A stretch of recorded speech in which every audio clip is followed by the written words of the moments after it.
அப்படின்னு ஒரு serious of shorts videos வந்து நான் போட்டுட்டு வந்துட்டு இருந்தேன். ஸோ இந்த எல்லாத்தோட வீடியோட எண்ட்லேயுமே நான் திரும்ப திரும்ப ஒரு விஷயத்த சொல்லியிருப்பேன். என்ன அப்படின்னு கேட்டிங்கன்னா, ஃபோக்கஸ் ஆன் யுவர் செல்ஃப் அப்படின்றது. ஸோ லைஃப்பில் எந்த ஒரு பிரச்சனை வந்தாலும், எந்த ஒரு ப்ராப்ளம்ஸ் ஃபேஸ் பண்ணாலும், ரிலேஷன்ஷிப் ஃபெயிலியர் ஆனாலும் நம்ம பண்ண வேண்டிய ஒரே விஷயம் என்னென்னா, we have to look into ourselves, we have to focus on ourselves. இதுதான். ஸோ ஏன் அப்படின்னு கேட்டிங்கன்னா, இந்த ஃபெயிலியரெல்லாம் தாண்டி நம்ம கம்ப்ளீட்டாக நம்மளை ஃபோக்கஸ் பண்ணும்போது நம்ம லைஃப்பில் என்னென்ன சேஞ்சஸ்லாம் வரும் அப்படின்னு பார்த்தீங்கன்னா, ஃபர்ஸ்ட் திங் செல்ஃப் ஒர்த். உங்களோட செல்ஃப் ஒர்த்தை நீங்களே வந்து ரியலைஸ் பண்ணுவீங்க. இப்போ எக்ஸாம்பிளுக்கு நீங்கள் ஒரு ரிலேஷன்ஷிப்பில் இருக்கீங்கன்னு வச்சுக்கோங்களேன். உங்களுக்கு ஏன் அந்த ரிலேஷன்ஷிப் முக்கியமாக பிடிக்குது அப்படின்னு கேட்டோன்னா, ஸோ யாரோ ஒருத்தவங்க நீங்கள் லவ் பண்ணுறதுக்கு வர்த்தி அப்படின்னு சொல்லிட்டு உங்களை சொல்கிறாங்க. உங்களோட கேரக்டர் பிடிச்சிருக்கு, ஸோ அதனால் உங்கள் மேலே வந்து அனுபவிச்சிருக்காங்க. ஸோ இங்கே இன்டைரக்டாக என்ன மீன் ஆகுதுன்னா, யாரோ ஒருத்தவங்க உங்களோட கேரக்டரை வந்து வர்த்தி அப்படின்னு சொல்லிட்டு அப்ரூவ் பண்ணுறாங்க, வர்த்தின்னு நினைக்கிறாங்க. ஸோ அதனால் உங்களுக்கு ஒரு கான்ஃபிடென்ட் வந்து பில்ட் ஆகுது. ஸோ ஒன்ஸ் அவங்க உங்களை விட்டு போனதுக்கப்புறம் யூ ஃபீல் அன்வர்த்தி. உங்களுக்கு வந்து அந்த வர்த்தி ஆஃப் லவ், இல்லை வர்த்தி ஆஃப் ரிலேஷன்ஷிப்பு, இல்லை வர்த்தியான கேரக்டர் அப்படின்னு சொல்லிட்டு இன்னொருத்தவங்க சொல்கிறதுக்கு யாருமே இல்லை. So you feel unworthy. So அந்த டைமில் தான் வந்து இமீடியட்டாக ரஷ் ஆகி இன்னொரு ரிலேஷன்ஷிப் யார் உங்களை வந்து பெருமையாக பேசுகிறாங்களோ, இல்லை உங்களோட கேரக்டர் புரிஞ்சுக்கிறாங்களோ அவங்களுக்கு வந்து ஜம்ப் ஆக ஆரம்பிப்போம். மறுபடியும் அதே ப்ராப்ளம் நடக்கிறதுக்கான வாய்ப்பு இருக்குது. ஸோ இந்த இடத்துல நம்ம ஒரு ரிலேஷன்ஷிப் பிரேக் ஆயிடுச்சுன்னா என்ன பண்ணணும் அப்படின்னா, you have to understand one thing. உங்களோட வர்த்தியை இன்னொருத்தவங்க வந்து டிசைட் பண்ணக்கூடாது. நீங்கள் எவ்வளோ வர்த்தி அப்படின்ற ஒரு விஷயத்தை வந்து நீங்கள் மட்டும்தான் டிசைட் பண்ணணும். ஸோ யார் உங்களை எந்த மாதிரி பார்த்தாலும், என்ன சொன்னாலும், இல்லை சில விஷயங்கள்னால உங்களை விட்டுட்டு போனாலும் நீங்கள் வர்த்தான பர்சன் தான் அப்படின்ற செல்ஃப் ஒர்த்தை இந்த ரிலேஷன்ஷிப் ஃபெயிலியருக்கு அப்புறம் உங்களால் வந்து உணர முடியும். ஸோ உங்களோட செல்ஃப் ஒர்த்தை நீங்கள் அண்டர்ஸ்டாண்ட் பண்ணிக்க வேண்டிய ஒரு டைம் தான் ஆஃப்டர் தி ரிலேஷன்ஷிப் ஃபெயிலியர். ரெண்டாவது விஷயம் என்னென்னா, ஒன்ஸ் உங்களோட செல்ஃப் ஒர்த் உங்களுக்கு புரிய ஆரம்பிச்சிச்சுன்னா, you will be more confident. முன்னாடியை விட ரொம்ப கான்ஃபிடென்ட்டான ஒரு பர்சன் தான் மாறுவீங்க.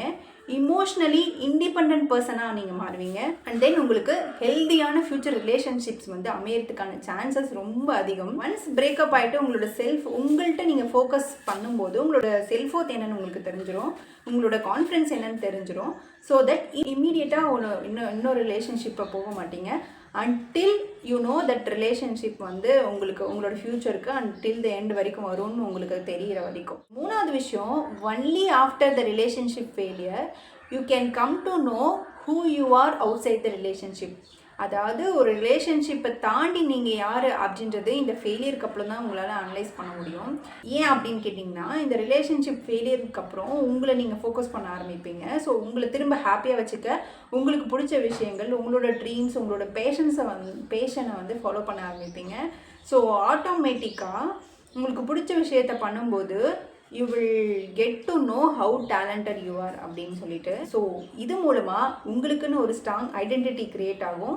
மோர் ஃபுல்ஃபில்டான ஒரு லைஃப் வந்து உங்களுக்கு கிடைக்கும். அண்ட் உங்களோட லைஃப்பை நீங்கள் மட்டுமே ட்ரைவ் பண்ணுவீங்க. அண்ட் இன்னொருத்தவங்களோட கண்ட்ரோல் வந்து உங்கள் லைஃப்பில் இருக்காது. அண்ட் நாலாவது விஷயம் என்னன்னு கேட்டிங்கன்னா, ஸோ இந்த கிளாரிட்டிலாம் உங்களுக்கு வந்துருச்சுன்னா you will definitely build stronger boundaries. யார் கூட நீங்கள் வந்து ஹேங் அவுட் பண்ணணும், யார் கூட வந்து எவ்வளோ லிமிட்டில் இருக்கணும் அப்படின்ற வந்து பவுண்ட்ரிஸ் உங்களுக்கு தெரிய ஆரம்பிச்சிடும். உங்களோட எமோஷ்னல் ஹெல்த்துக்கு செட் ஆகாத பர்சன்ஸ்கிட்டேருந்து நீங்கள் கொஞ்சம் டிஸ்டன்ஸில் இருப்பீங்க. ஸோ அடிக்கடி இந்த எமோஷனல் பேர்ன் அவுட்ஸ்லாம் நடக்கிறத வந்து தவிர்க்க முடியும். அண்ட் வந்து உங்களால் எதை டாலரேட் பண்ணிக்க முடியும், எதை டாலரேட் பண்ணிக்க முடியாது அப்படின்றத வந்து அனலைஸ் பண்ண முடியும். ஸோ உங்களோட ஃப்யூச்சர் ரிலேஷன்ஷிப்பையும் இல்லை ஃப்யூச்சர் ஸ்பௌஸையும் வந்து உங்களால் கரெக்டாக ஐடென்டிஃபை பண்ண முடியும். ஸோ ஆட்டோமேட்டிக்காகவே இந்த பவுண்ட்ரிஸ்லாம் இருந்துச்சுனாலே உங்களுக்கு மற்றவங்கக்கிட்டேருந்து நல்ல ரெஸ்பெக்ட் வர ஆரம்பிக்கும். எக்ஸாம்பிளுக்கு இப்போ ஒரு பர்சன் இருக்காங்க, எதையுமே யாரையுமே கண்டுக்காமல் கம்ப்ளீட்டாக அவங்களோட ஒர்க்கை மட்டுமே பண்ணிகிட்டு இருக்காங்கன்னா நம்ம எல்லாருக்குமே ஆட்டோமேட்டிக்காக அந்த பர்சன் மேலே ஒரு ரெஸ்பெக்ட் வரும். Because he is focusing on himself. அவங்களோட கோலில் வந்து அவன் கரெக்டாக இருக்கான், டிஸ்ட்ராக்ட் ஆகலை இல்லையா? ஸோ அதே தான் இங்கேயும். ஸோ கம்ப்ளீட்லி நீங்கள் உங்களை ஃபோக்கஸ் பண்ணும்போது, உங்களோட ட்ரீம்ஸ்லேயோ உங்களோட கோல்ஸ்லேயோ ஃபோக்கஸ் பண்ணும்போது உங்களை சுற்றி நிறைய பேருக்கு உங்கள் மேலே மரியாதையும் ரெஸ்பெக்டும் அன்பும் வரும். அண்ட் 5வது விஷயம் என்ன அப்படின்னா, you started to completely focus on your self இல்லையா? ஸோ உங்களோட கெரியரில் உங்களோட ட்ரீமில் நீங்கள் ஃபோக்கஸ் பண்ணி ஒர்க் பண்ண ஆரம்பித்ததுக்கப்புறம் ஸோ அது ரிலேட்டடான ஆப்பர்ச்சுனிட்டிஸ் வந்து வர்றதை உங்களால் பார்க்க முடியும்.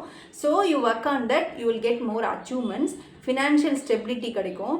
ஸோ உங்களுக்கு ஒரு ரிச்சரான சோஷியல் லைஃப் வந்து கிடைக்கும். ஸோ இந்த ரிலேஷன்ஷிப் அப்படின்ற ஒரு விஷயம் பிரேக் ஆகுது, அது லிட்ரலி உங்களையும் பிரேக் பண்ணுது அப்படின்னா, நீங்கள் வந்து நம்புகிற ஒரு ஹையர் பவர் இருக்கு இல்லையா, காடோ இல்லை யூனிவர்ஸோ யாரோ சொல்கிற விஷயம் என்னென்னா, you have to focus on your self. உங்களில் நீங்கள் கான்சன்ட்ரேட் பண்ணுங்கள். ஸோ அதுக்கான டைம் தான் இது அப்படின்னு சொல்கிற விஷயம் தான் இது. இங்கே நம்மளை சுற்றியே 80 to 90% ஆஃப் அச்சீவ் பண்ண பீப்புள்ஸ் எல்லாருமே ஒரு பெரிய ஹார்ட் பிரேக் அப்புறம் தான் அச்சீவ் பண்ணியிருப்பாங்க. அதுக்கப்புறம் அவங்களுக்குள்ளே ஃபோக்கஸ் பண்ணி அவங்க ஒர்க் மேலே, அவங்க ட்ரீம் மேலே வந்து கான்சன்ட்ரேட் பண்ணதுக்கப்புறம் தான் அந்த அச்சீவ்மெண்ட்ஸ் பண்ணியிருப்பாங்க.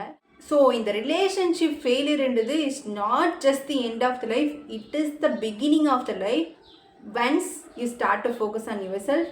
ஸோ அதுக்கப்புறம் உங்களுக்கு டிசர்விங்கான பர்சன் கரெக்டான டைமில் உங்களுக்கு கடவுள் கொண்டு வந்து சேர்ப்பார்.